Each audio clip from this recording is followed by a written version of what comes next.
Di mata mereka, dapat dikatakan bahwa palu tuannya biasa-biasa saja, dan dapat dikatakan sulit untuk memasuki cakrawala mereka sendiri. Tetapi jika mereka ingin mengatakan bahwa itu tidak baik, mereka tidak dapat mengatakannya. Dia. Betapa terkejutnya ini. Anda tahu, bahkan jika Anda belum berada di Pavilion Qian Hao selama 10 tahun, visi Yao Tian juga berada di level monster sovereign. Bahkan divine item biasa dapat melihat banyak kekurangan, tetapi palu ini sulit untuk dievaluasi. Yang lebih mengejutkan Qin Yichen adalah bahwa ketika palu Geqian melihat palu tuannya, dia benar-benar menunjukkan pemikiran yang kuat, dan meraih palu tuannya.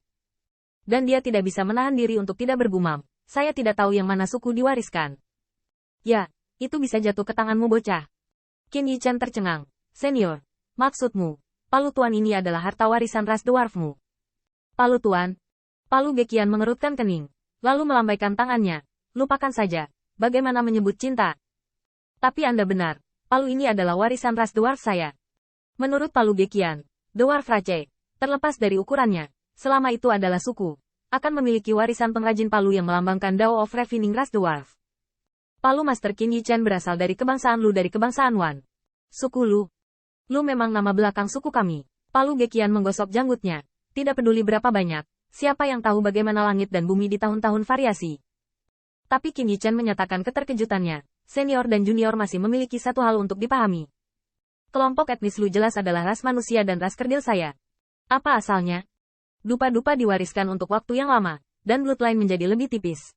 Palu Geqian melambai dengan sembarangan, tapi Yao Tian melihat perbedaan ketinggian antara keduanya dan mengerutkan kening. Serius ragu.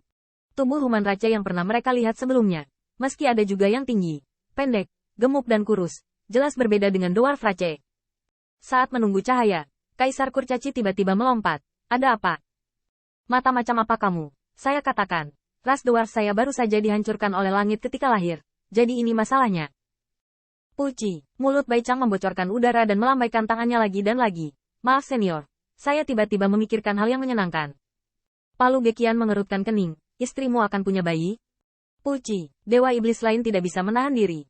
Alis Kaisar Kurcaci lebih dalam, dan palu di tangannya perlahan terangkat. Dewa iblis melihatnya dan melambaikan tangannya. Tidak, tidak, aku tidak punya istri, tidak punya istri. Dewa iblis itu dengan seringai di wajahnya. Dia bisa berbicara, tetapi bibirnya terasa pahit.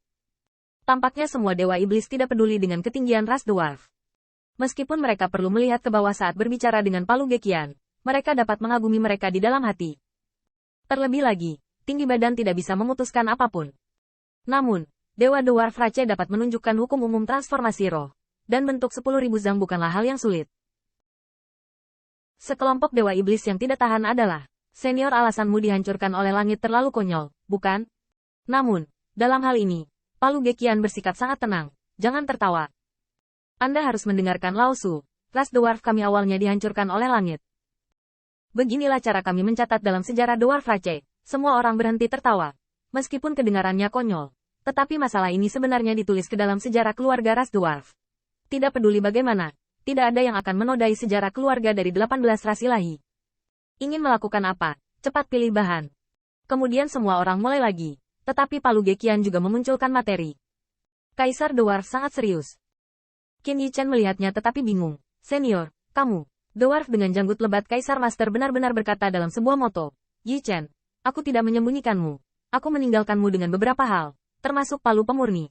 Tapi palu pengrajin Dwarf yang satu ini, aku sendiri yang akan membuatnya. Suatu hari, ketika Anda bertemu dengan anggota klan saya, Anda mengira dia adalah pemurni yang berkualitas. Anda memberinya palu pengrajin ini, oke. Mata Qin Yichen bergetar dan mengangguk berat. Setelah beberapa saat, matahari bersinar terang di 18 putaran tungku. Qin Yichen berdiri di depan meja lampu. Timbangan dan rolet dapat dimanipulasi dengan kekuatan ilahi. Dan pada saat ini, keuntungan dari roh primordialnya terungkap. Memungkinkan dia untuk memoles lebih rumit. Bahkan roh primordial meninggalkan tubuh. Setara dengan seseorang yang membantu penyulingnya.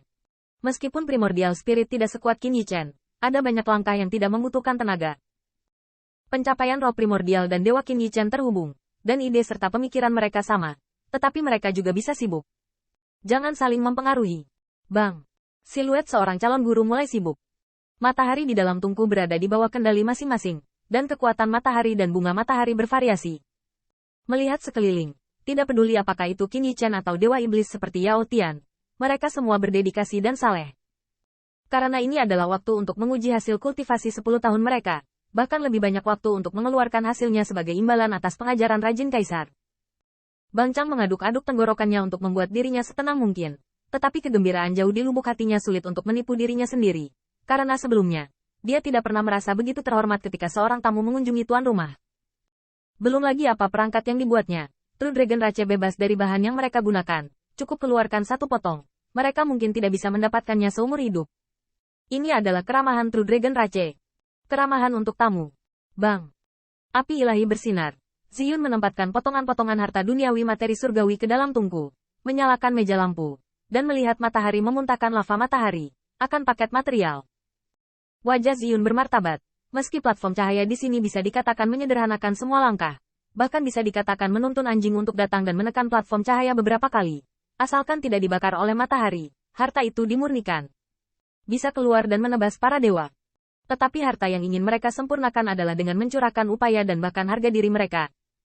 Ziyun, apakah ini untuk menyempurnakan armor? Roh primordial Qin Yichen berbisik sambil mengatur materi sambil berkultivasi selama 10 tahun, yang sangat meningkatkan penglihatannya dan mengolahnya perangkat dapat digambarkan sebagai kesempurnaan utama. Bahan yang dipilih dari Ziyun, dikombinasikan dengan fokus terakhir pada 5 tahun terakhir, tidak sulit ditebak.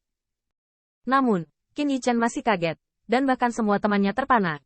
Karena dalam kesan mereka, naga gila emas ungu ganas yang tidak kehilangan naga iblis ini seharusnya tidak membuat pegangan yang memungkinkannya untuk lebih membantai semua sisi. Pedang Dewa. Ziyun berkata dengan suara kental. Ya, ini tentang armoring. Saya ingin memahami bahwa apapun, yang terpenting adalah hidup, dan itu mencari tetap hidup. Mempraktikkan pedang dewa dapat membuat saya membunuh dewa seperti memotong sayuran, dan dapat menempa baju besi dewa. Yang dapat menjamin bahwa saya dapat mengalami lebih banyak angin dan hujan dengan bos. Armor Tuhan melindungi hidupku dan melindungiku dari pertumbuhan. Hari ini, Vingod, yang tidak bisa dibunuh oleh pedangku, akan tumbuh di masa depan dan membiarkanku membunuh nenek moyang mereka secara langsung. Qin Yichen menatap mata naga-naga itu dengan emas ungu, dan tidak bisa menahan perasaan lega. Ziyun, upacara dewasa dari True Dragon Rache, tidak jauh.